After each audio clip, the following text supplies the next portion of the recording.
The new patriotic party has finally decided on who is to lead them. The party says choosing the non-Akan as its flag bearer ahead of the 2024 elections is a good stride to purge off the Akan tag on the party. Now that hurdle was not crossed without acrimony, bickering, and probably a little showdown. But really, with the current performance of the government, does the origin or ethnicity of its flag bearer matter in the 2024 elections? Does the candidate himself have what it takes to proceed to win the general elections? How does the party even close its ranks?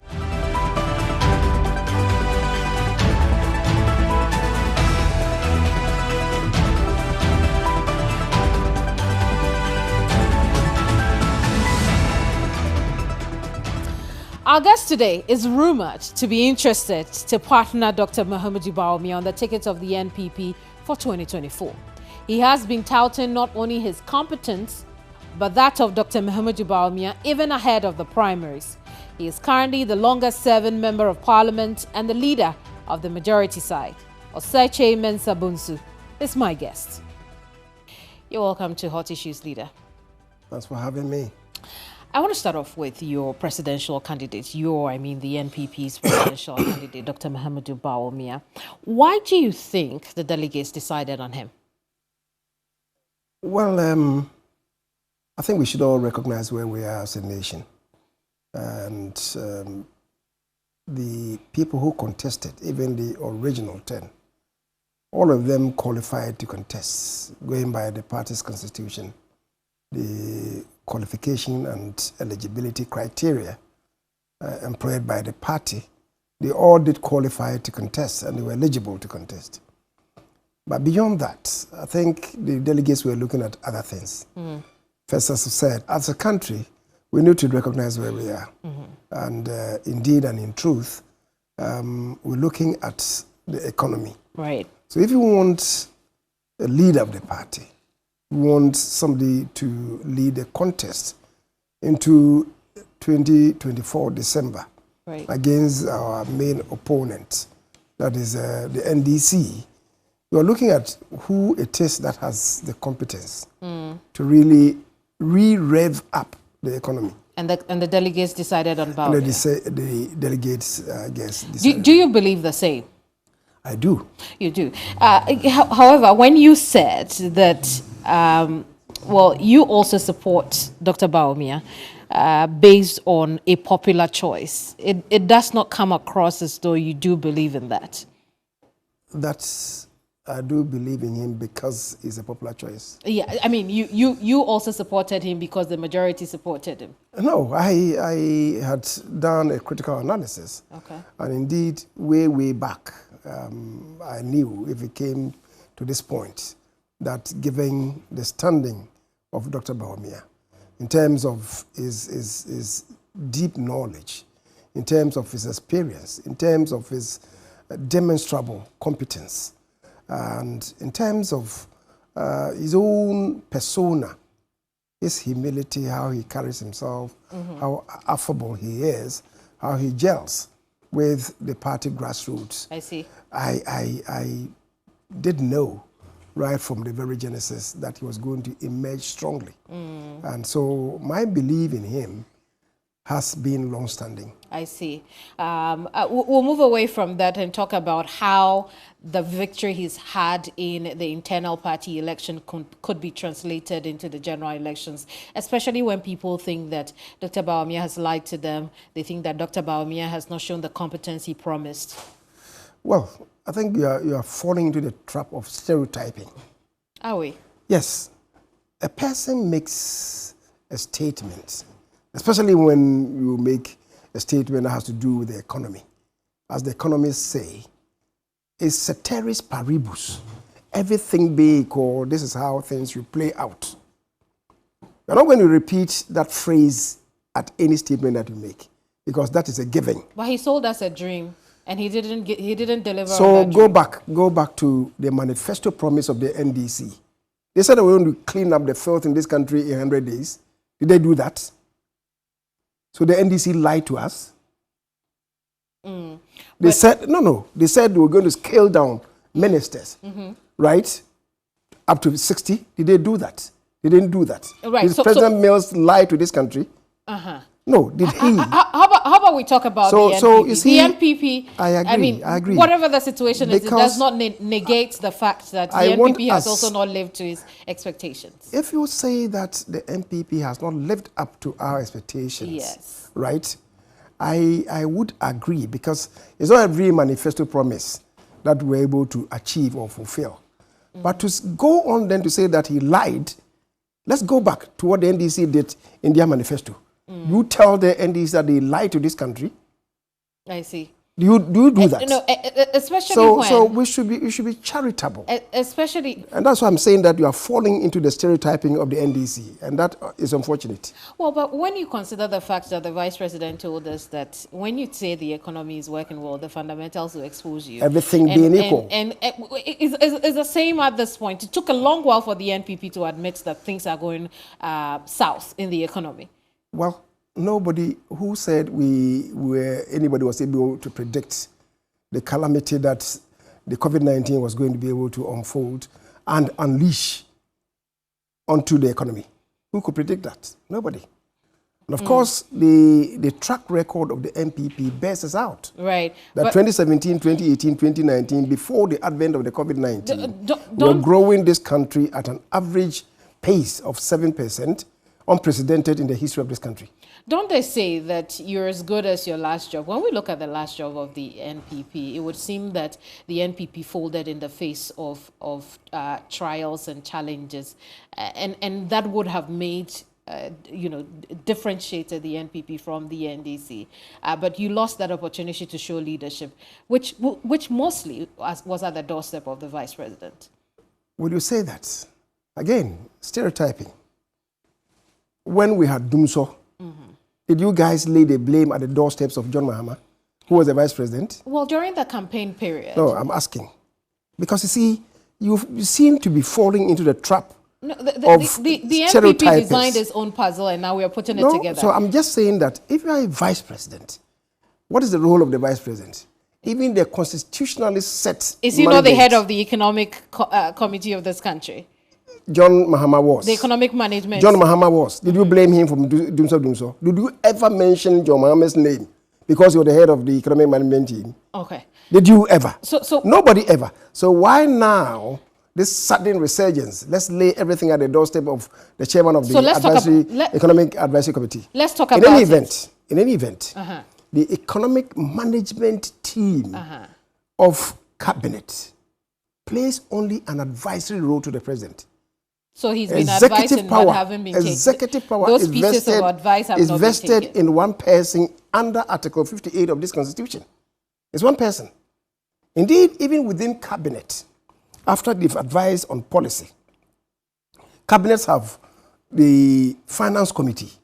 The finance committee is not chaired by the vice president. In Akufo-Addo's government, the finance committee is not chaired by the vice chairman, the vice president.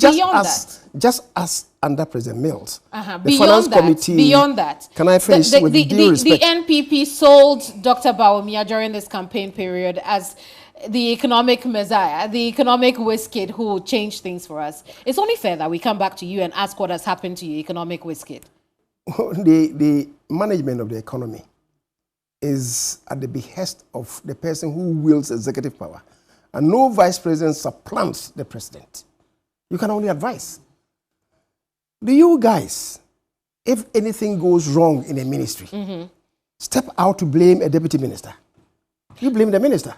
So the point now why are you conspiring to lay every blame on Dr. Mahmoud Bawumia? So the point now is that the NPP wants us to delink the performance of the vice president from that of President Akufo-Addo. We are a collective group, cabinet.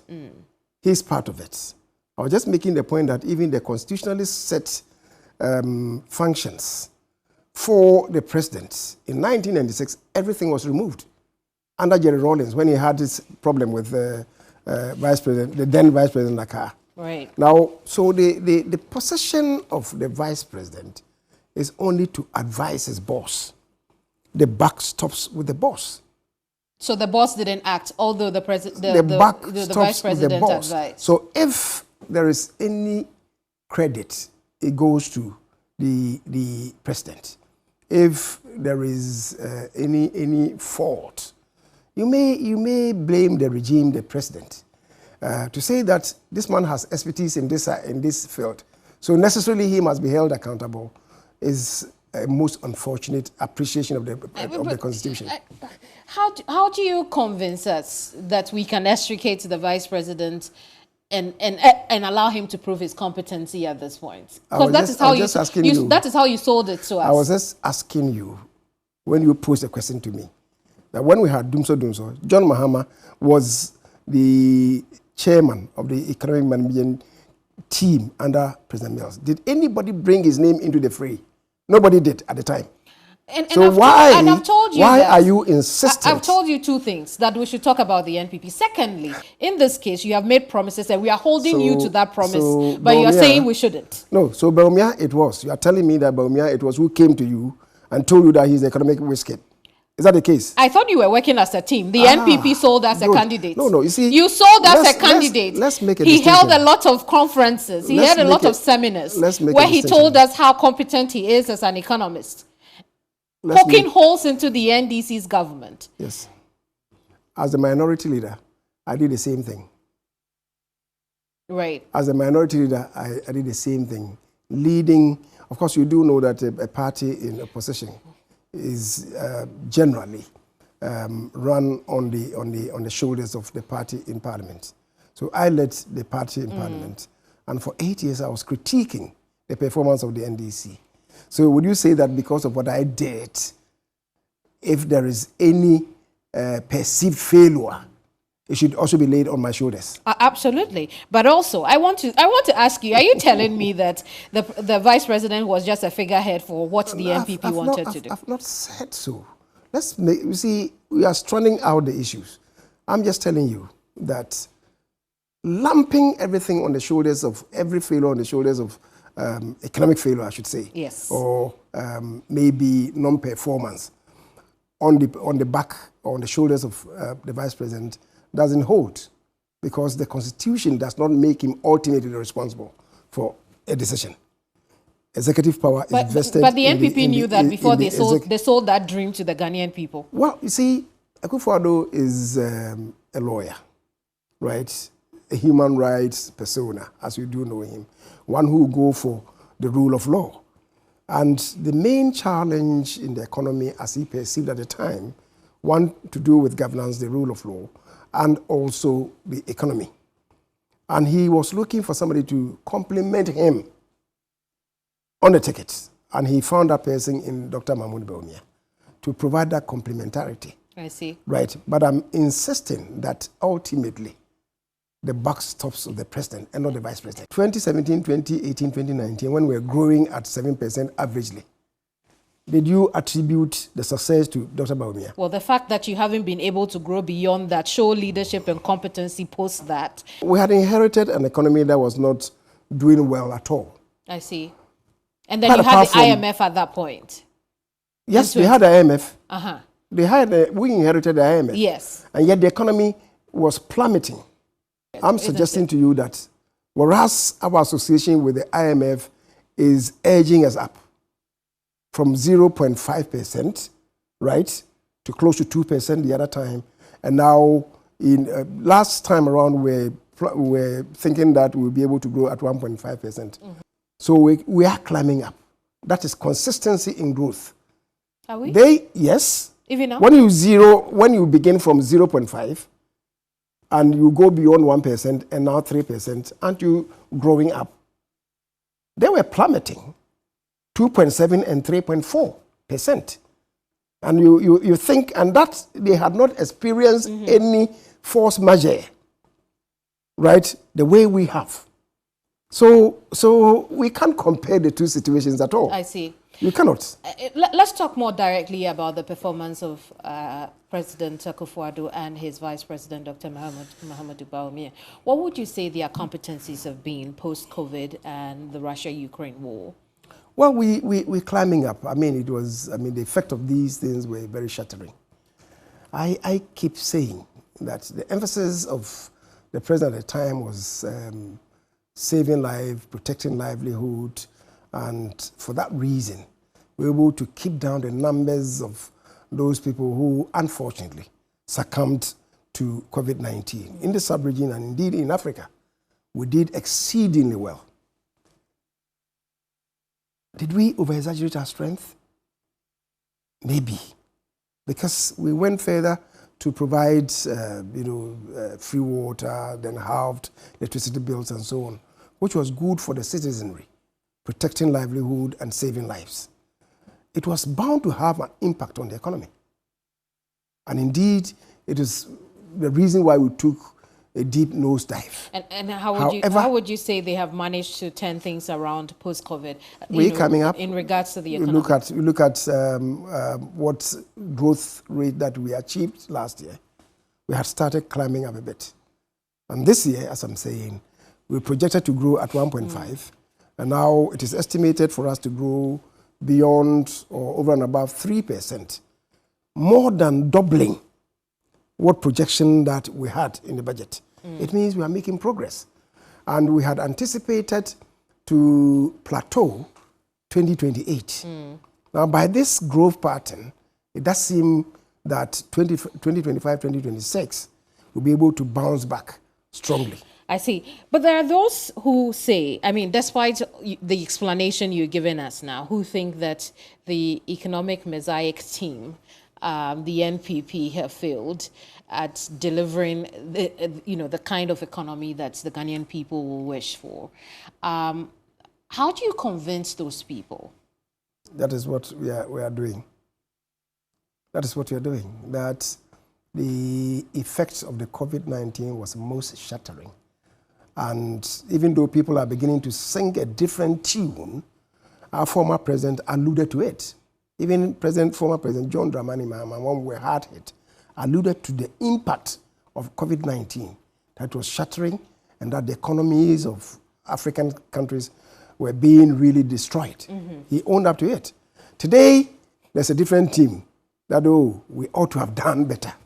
But that's a different conversation. I'm just saying to us that the economy was shattered, but we started climbing up the ranks of the ladder. Now, I do hope that 2024 into 2025, we'll see that we are climbing up steadily. You know, a lot of times when we say the economy is climbing up, the question that comes to mind for me is, how are things really on the ground? How are things with the Ghanaian people? What do you think? What do you hear? What I hear is that, things are hard. I mean, I'm a Ghanaian citizen. I represent constituents, and I go to constituents and I hear the complaints. Yes, inflation. If inflation is skyrocketing, people will feel the impact. If interest rates are skyrocketing, people will feel the impact. It will translate into the price of goods, I see, including even food items, right? Today, inflation is climbing now. At a very slow pace. We are still in the 38. We are not out of the woods at all. We are not out of the woods. I like that phrase. We're not out of the woods, but we're still engaging. Don't forget, we climbed up to 58%. Yes. So if you are now 38%, what does it mean? I mean, we've really climbed down by 20 percentage points. That should be significant. But the prices of goods on the market haven't gone down 20%. Yes, we don't expect you to respond correspondingly immediately. I see. We don't expect that to happen. And then, of course, we also do know that there are some dynamics which really is difficult to fathom. For instance, I'm told that the price of maize at Techiman is in the region of about 200 and something, 50 or so per bag. Right. It comes to Accra and it's about 500. Well, is it not because you didn't build a proper value chain so that when it's coming to Accra, transportation and all that? You meaning who? The NPP. Well, it takes quite a while to do these things for all of them to gel together. But it's not for want of trying. Government is reconstructing silos and even warehouses and so on. We bear testimony to these. I see. But I must admit that maybe we've not been able to build sufficient numbers, which means that we must double our steps in these endeavors.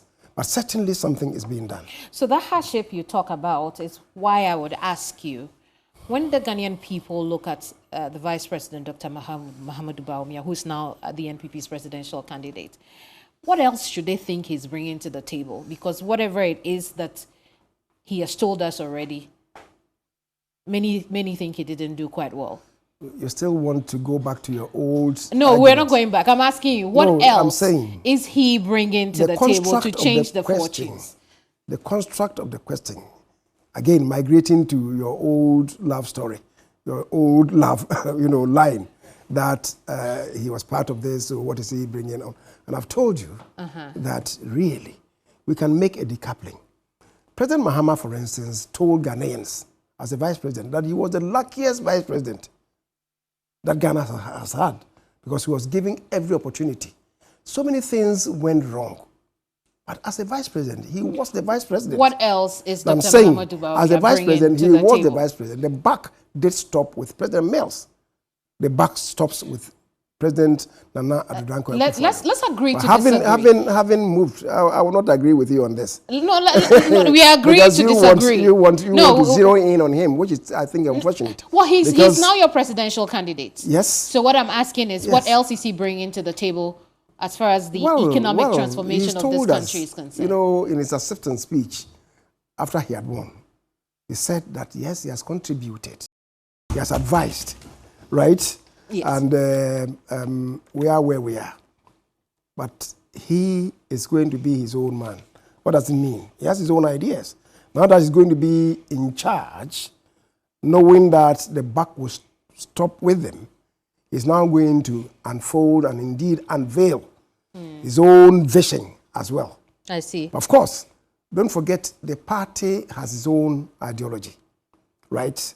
So it will not be totally different from the party's position. But the bolts and nuts of the general themes may vary. And that is what he brings on board. And I keep hearing advice. Are we then to say that the vice president did profess some solutions that were obviously not listened to? I would say that in cabinet, we all proffer advice.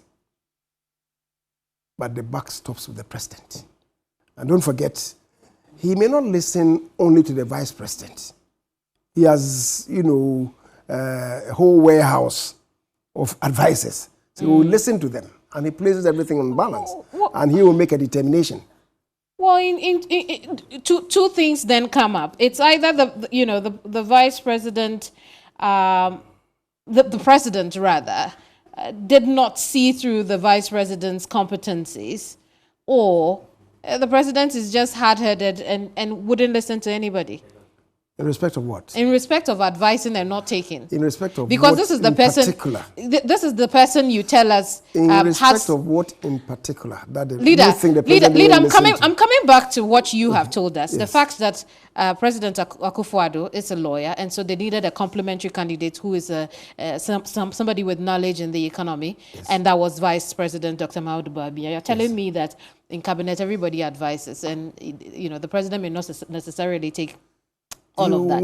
Now, if you don't take the advice of your key person, your key point in economic matters like you sold us, then he only tells us that you're either a hard-headed person or you don't believe that person's competencies. I don't know where you are drawing your analogies from. You have your own script. There is no script here. I'm telling you. If the president wasn't listening to Dr. Mahamudu Bawumia, who was he listening I'm asking you, in what respect are you referring when you say that either he was hard-headed, or he did even hard-hearted and a difficult person, or maybe the advice was a bad advice? I'm asking you, can you relate to a specific matter? Well, maybe we should start with you telling me, when you tell us that the vice president has advised and maybe he wasn't taking, what did he advise on that wasn't taken? Well, I've told you that in cabinet, lots of advice, pieces of advice are given. But you don't expect me to unravel whatever decisions that are taken or whatever matters that come before cabinet, because we swear an oath of secrecy. So, what's the Vice President's advice in solving the current economic crisis taken, would you say? I don't know what exactly you mean by the crisis. We do know that we are moving from the place that we found ourselves. We are climbing up. The climbing up, registering in all spheres, in terms of the GDP growth rate, in terms of interest rates, in terms of international reserves, in terms of inflation, in terms of the relative stability of the currency. It doesn't mean that we are out of the woods. I admit that. So if you say that, did the president not listen to him? And that's what I'm asking. In what specific area are you talking about? Because we all recognize that what happened was not attributable to any policy failure. It was a force majeure that hit us as a nation unprepared, as we all found ourselves in. And now we are climbing up, thanks to the bits and pieces of advice that is thrown into the basket, sieved, and then cabinet adopting them, the president adopting them, giving okay to the finance minister, to other ministers to implement. So that is what it is. And those pieces of advice included the vice president? Everybody else. Everybody else. You're unable to say that. Everybody else is part of the collective. Indeed. I do want us to look at some other issues, but we'll come back to this, right? Right. Now you have your candidate. Yes. And everybody's eyes now are on who partners your candidates into the 2024 elections. We hear that, you could be a candidate on the bill for that.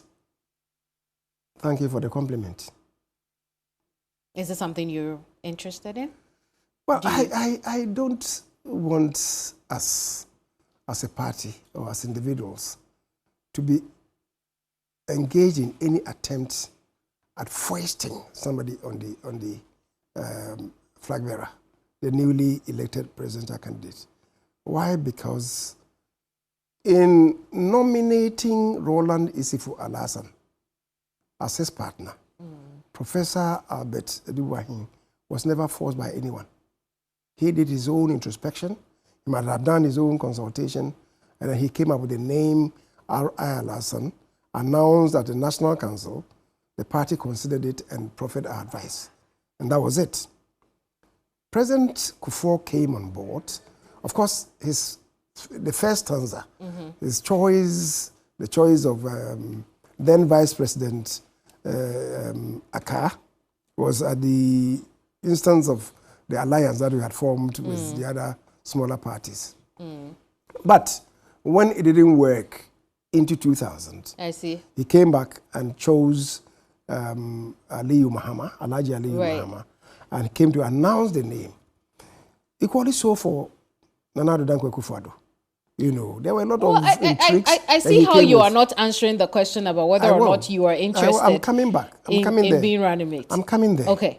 So I'm just saying that there was no rushing first, and there was no point where people were openly jostling or maybe trying to force candidates on the candidate. So let's leave him. But having said that, I told you, President Akufo-Addo, a human rights lawyer, skilled in governance, chose Dr. Bawumia. Yes. From the north. He's a Southerner. He chose him from the north because of the fact that he is an economist and he thought he'd be able to complement his ticket. For us in the NPP, anytime we have had a Southerner and we go up north, we not only choose a Northerner, we choose a Muslim as well. So beginning with R.I. Alasan, Alhaji Aliyu Mahama, and Dr. Mahmoud Bawumia, they've all been Muslims. Now we have a Northerner and a Muslim. Perhaps he will have to come down south for to pick a running mate, maybe a Christian, most likely a Christian. So that is something that he'll be looking at. Bawumia is relatively young. People are suggesting that in that case you should look for somebody who is relatively old, like maybe More Obama, senior. Biden, partnership. Apart from the mere age consideration, people are also saying that the person should also be old in the party, because Dr. Bawumia is seen as relatively young in the party, who knows the party, who knows the workings of the party, to partner him. Other people think that, no, he's youthful. Let him bring another youthful person, right, so that they could gel. So that's also another consideration.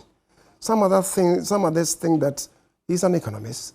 Let him look for somebody who is skilled in governance, right, or maybe law, to partner him. That is also another consideration. Some people are thinking that, the NPP has succeeded in a first-time experiment in a Northerner, a Muslim. Maybe we need a lady, also a first-time experiment, to partner him. These are all matters that cannot be foisted on the man. Let's leave him for him to do his own introspection, his own consultations, if he has to do so, and then he will come up with whoever. Because apart from everything, you are looking at the body chemistry. You won't stick your neck out right now. Body chemistry. Absolutely. You don't want two hostile forces to cohabit. I see. In spite of all these credentials. But, this man is haughty, this man is arrogant, and so on and so forth. You don't want, and you know the demeanor and the persona of Dr. Bawumia. Right. So he wants somebody that he can smooth sail with. So, as I'm saying, it's not a one-item consideration.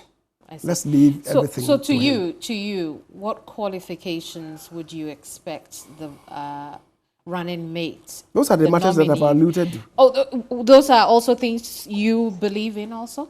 Yes, I believe in them. But I'm saying that we should allow the man, in considering all these things, to be his own person, to make his own selection. But why is tribe and religion critical for the selection of the running mate? The Constitution doesn't even use tribe, they use ethnicity. Ethnicity, yes. It's so because we are one people in one country with a common destiny, as a champion used to say. And the Constitution forbids us to discriminate on grounds of ethnicity, region, gender, and so on. Except that the Constitution also says that in recruiting people into public office, we should ensure gender equity, regional balance, and so on, and not discriminate on the basis of religion, on the basis of ethnicity, creed, and so on. So we put all of them in one basket. As I'm saying, they would inform the presidential candidate who to elect as his partner. We have also said that we have also heard that there are those who think that the running mate should come from the Ashanti region. Your thoughts on that? Well,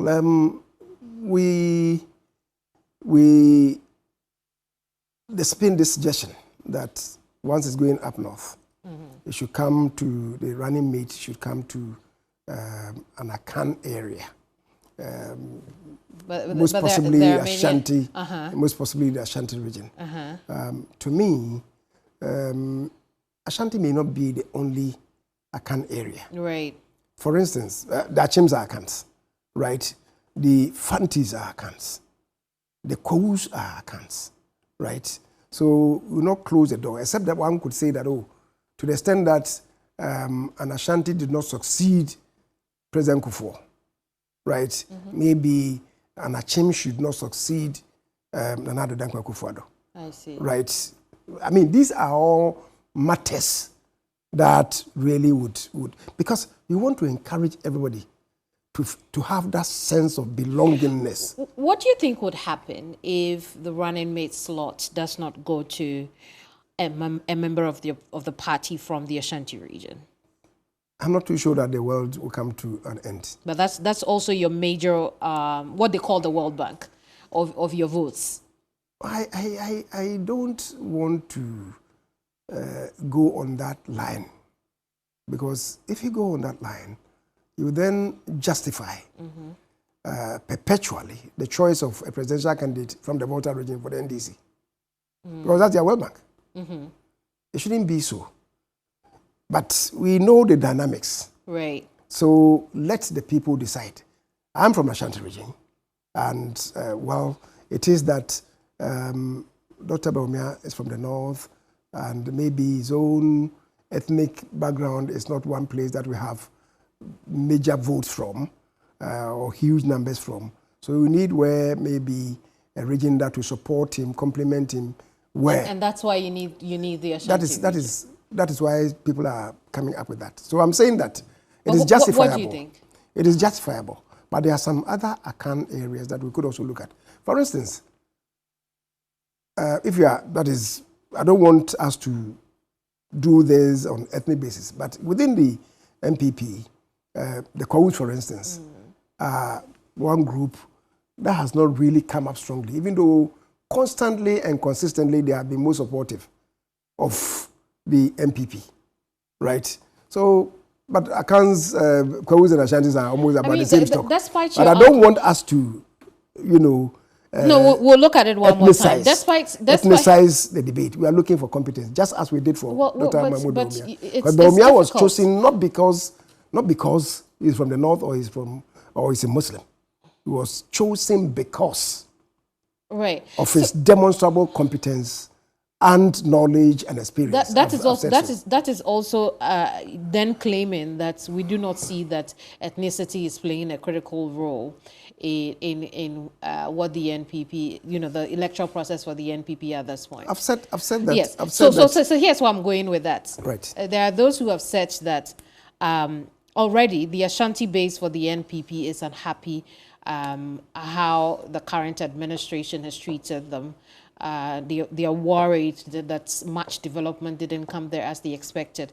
If they miss out on the running mate, these analysts believe that it could go against the NPP in the general elections. I think that Ashanti was having its fair share, admittedly, until COVID.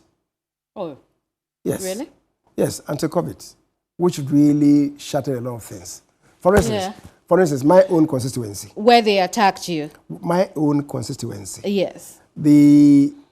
From Swami Runabout, on that road to Wa, there used to be just one government health facility. That is at Bole. From Kumasi through Ofenso, there's a hospital, St. Patrick's Hospital, that is owned by the Catholics. Then we get to Techiman, Holy Family Hospital, owned by the Catholics.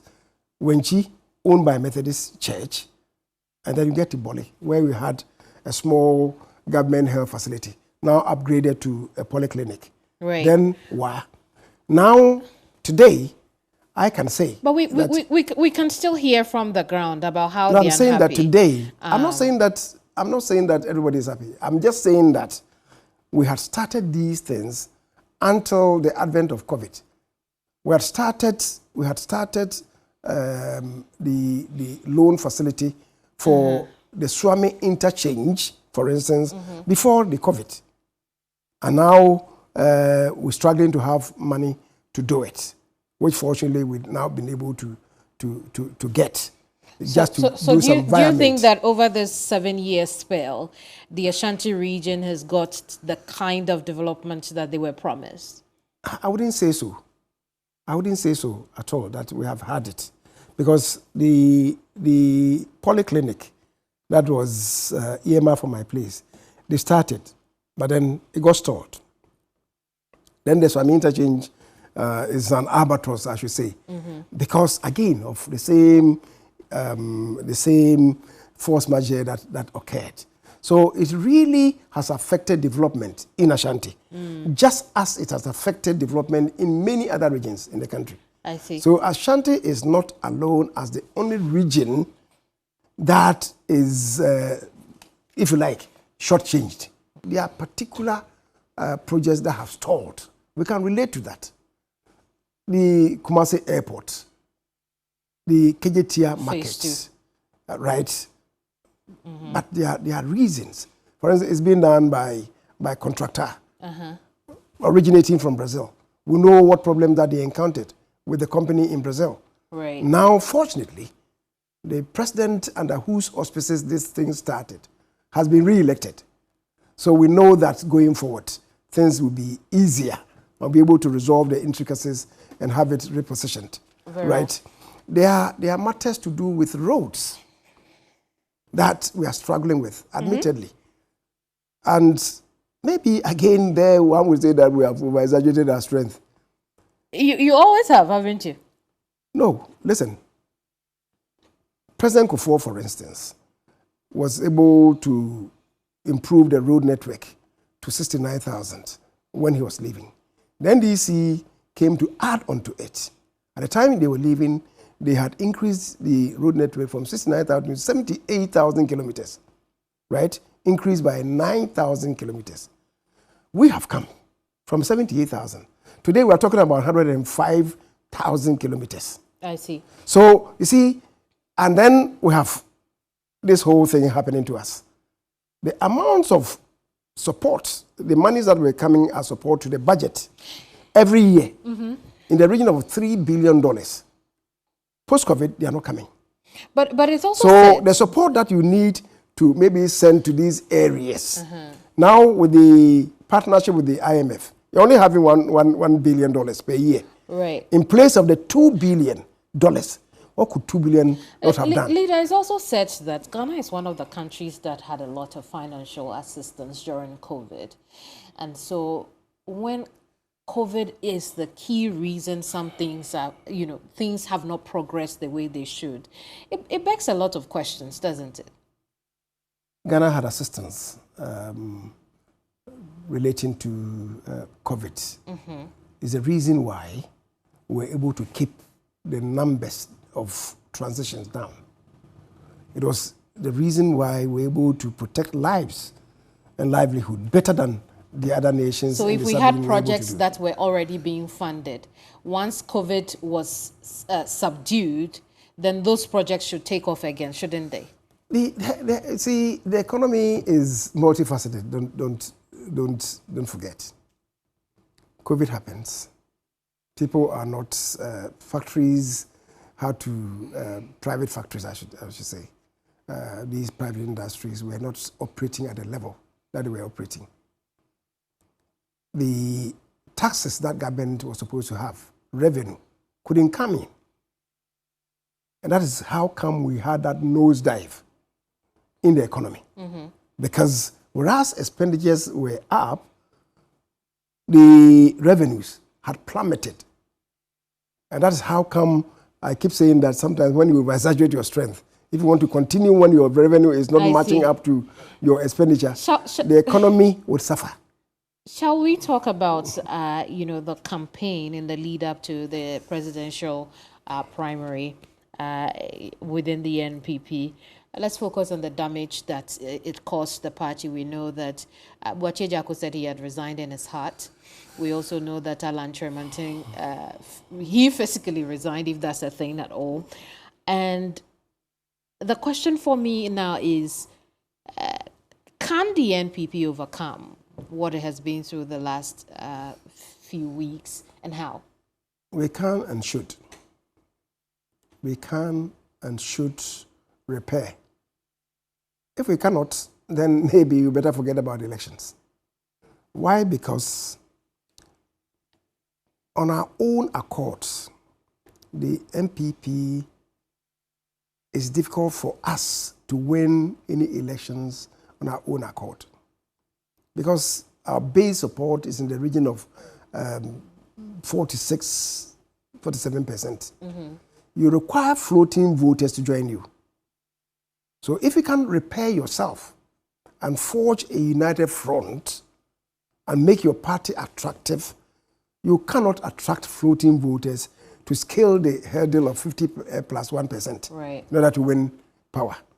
And that is why we do not have any alternative than to do serious introspection and repair ourselves, regenerate ourselves in order to be able to forge that united front and attract floating voters. How difficult do you think that repair and regeneration would be, especially when we've heard from contenders in the presidential primary how much Dr. Mahmoud Bawumia is responsible for where we are as a country economically? Well, I don't agree with them, and I've told you the discussions that we've had that I don't agree at all. So he was how not does in charge of them? I mean, how do you think the NPP can overcome that consequence now that it is ingrained in the mind of these floating voters? It is important for the party, the central party, plus other major stakeholders to come together to immediately initiate steps of mending and repairing ourselves. And that is why I've always insisted that even Chemating, who has come out to say that he has resigned, we need to still engage him. Don't you think it's too late? It's never too late. Which human being cannot change his mind? Well, do you know something the rest of us don't know? Because he's gone on to launch his own campaign, and it doesn't really matter for the movement for change. It doesn't change. really look. Dr. Obeda-Samoa, this Alan is not launching a new party. There's a movement. Yes. Right, and he's going to contest as an independent candidate. Dr. Obeda-Samoa, for instance, went ahead, formed this party to contest against the NDC. Right? Today, as we speak, his general secretary is sitting in parliament on the ticket of NDC. Right? So what is not possible under the sun? I see. So how then do you suggest that the party closes its ranks, especially after it's engagement. all that it's engagement. It's just engaging one-on-one and letting us all be realistic. Right?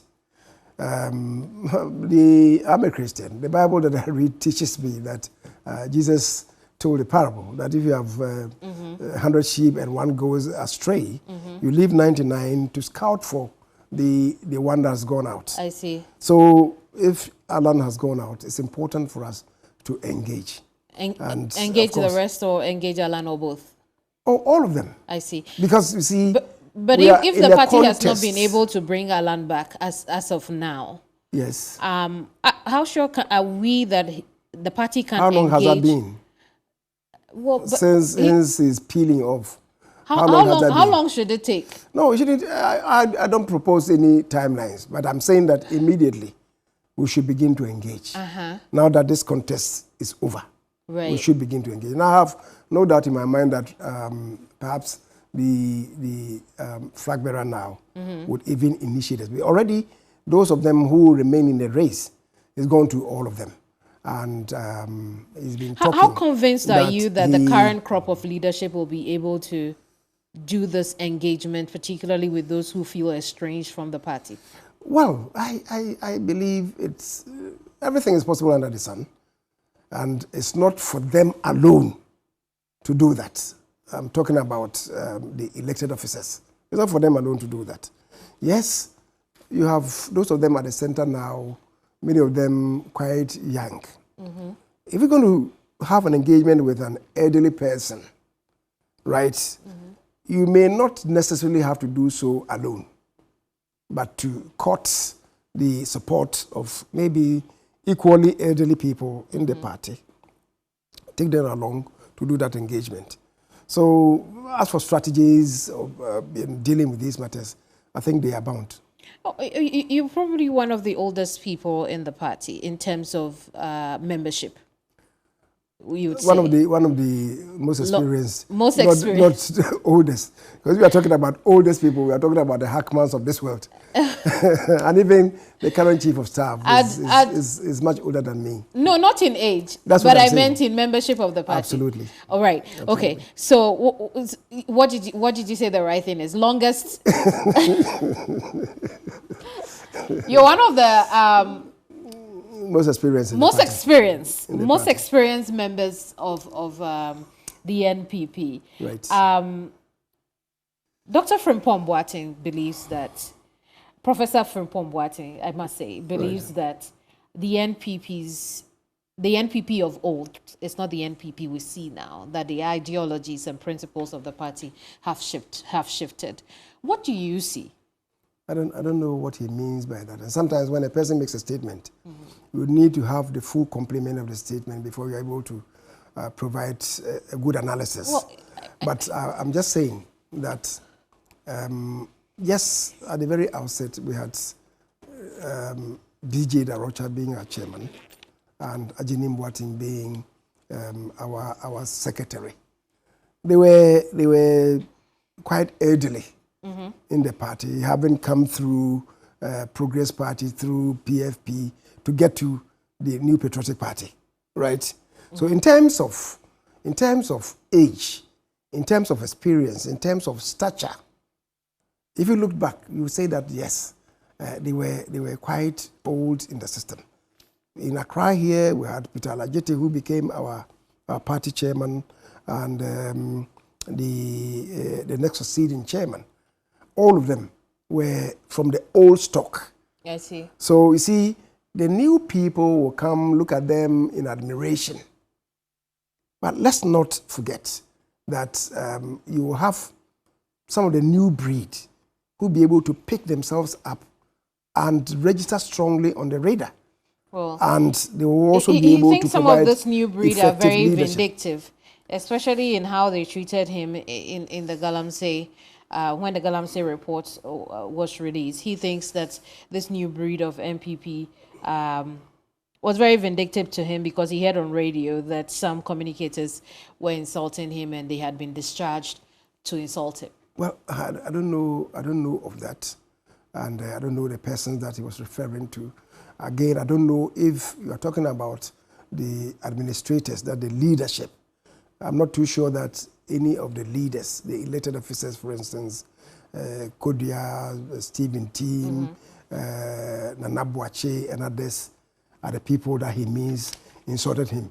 Because I know that Stephen Team would not be, I mean, it's not his character. Well, but what do you think about this new breed of NPP? I would say that, yes, they are coming up.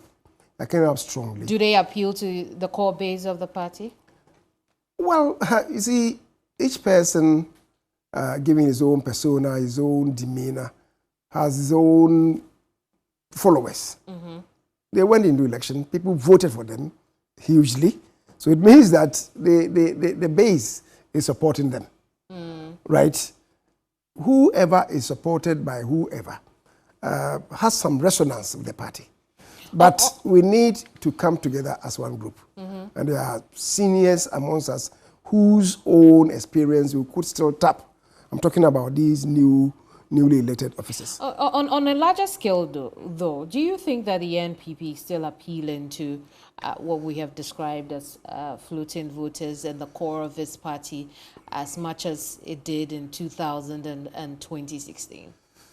Yes, we still do have that groundswell, but we need to work harder, I must admit, given where we are coming from. I'm not talking about managing the economy, there being a slip. People who have firm belief in you, some of them may give up. You need to convince them. Right. We need to persuade them back into the fray. And if there are some cracks, some fissures, you need to repair them, as I'm saying, and then get everybody on board, and then we can work through. And I believe that it's possible for us to come back strongly. Despite the disappointment some Ghanaians feel when it comes to the NPP? Well, people may feel some disappointment, and some people may feel some disappointment. Will those disappointments be justified? Well, we need to tell our story. I think we've not told our story well enough. Where we came from, what happened, and where we are now. We need to tell our story, and then compare the administrations, and figures wouldn't lie. So then we juxtapose what we have done, what the NDC did under similar circumstances. I see. And the good people of this country, they are knowledgeable, and they will compare and contrast and make informed choices. Speaking of parliamentary candidates, we know that your former deputy in the House, Adjoa Safo, she is garnering to go again in her constituency. Do you think she deserves it?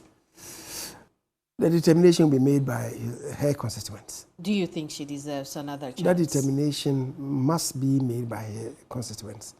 I mean, yes, along the line, she fought it. I understand she's gone back pleading for forgiveness. That will be done by the constituents. if they think that she's genuine and sincere in the apology and that she's turned a new page, they will vote for her. But if they are not convinced and persuaded, they have other options. How parliamentary was her conduct? Well, I personally engaged Ajua on many occasions, and it wasn't the best of circumstances that we witnessed. At a point in time, you know, on occasions when I spoke with her, I realized I wasn't speaking with and indeed to the Ajua Safo that I knew. I see. I could see she was having serious challenges, you know, but that is yesterday. We are in here today. What do you think the best thing would have been for her to do or for Parliament to do at that time? Well, Parliament constituted a committee, in fact, a privileges committee, where she was held. They investigated her conduct, and I think she was not even forthcoming at the committee level. They came with a report. Right. And the report is left hanging. It's left hanging because the Speaker pronounced that the final determination of the issue cannot be made by the committee, right? And so he said it should come to plenary. Some of us disagreed that the Constitution does not provide for that. And I think the matter is now at the Supreme Court. So I'd ask you, as we wrap up, do you have personal ambitions to be running mate for the NPP's? I thought we had exhausted this. No, you explained a lot of things, but you didn't answer the question. That? Do you have the personal desire or Is there ambition? any contest for the position of a running mate? There's no contest. No, I haven't asked you in terms of a contest. No, I said, do you have the personal desire? The man knows me. He knows my competences. He knows my credentials. If he thinks that I'm the right person, it's his choice. Could you be a good running mate? There are many others who also have. Could you be a good running mate? Could I be a good running mate? You want me to set my own question and provide my own marking scheme? I have asked you provide my own marking scheme. I don't have to mark myself for others to judge. I mean, it's for others to judge that Kyei-Mensah-Bonsu could be. But it's not for me to say that I will be. But you have to believe in what you can do. I believe in my own competence. Yes, you believe in your own competence. I know what I can do, what I cannot do. So could you be a running mate? Could you? We want me to be forthright. Absolutely forthright. That I could be. Yes. Could you be running mate? It's not my choice. I know it's not your choice. Yes. I'm not saying will you choose yourself. I'm asking you, could you be running mate? I think I've given to you the benchmarks, right? If you think I qualify. Do you think you qualify? If you think I qualify, for you to make that decision. Do you think you qualify? Mami, Leader. Thank you very much for the space you have accorded me. Thank you for coming. Majority Leader Osei-Kyei-Mensah-Bonsu, he says he's not going for the Swami constituency, but he will not tell us if he could be running mate for Dr. Mahamudu Bawumia. But we've discussed a plethora of issues around the candidates, the party, parliament. I hope you had a great discussion with us as well. My name is Kemeni Amano. This has been Hot Issues. I'll see you same time next week. Bye-bye.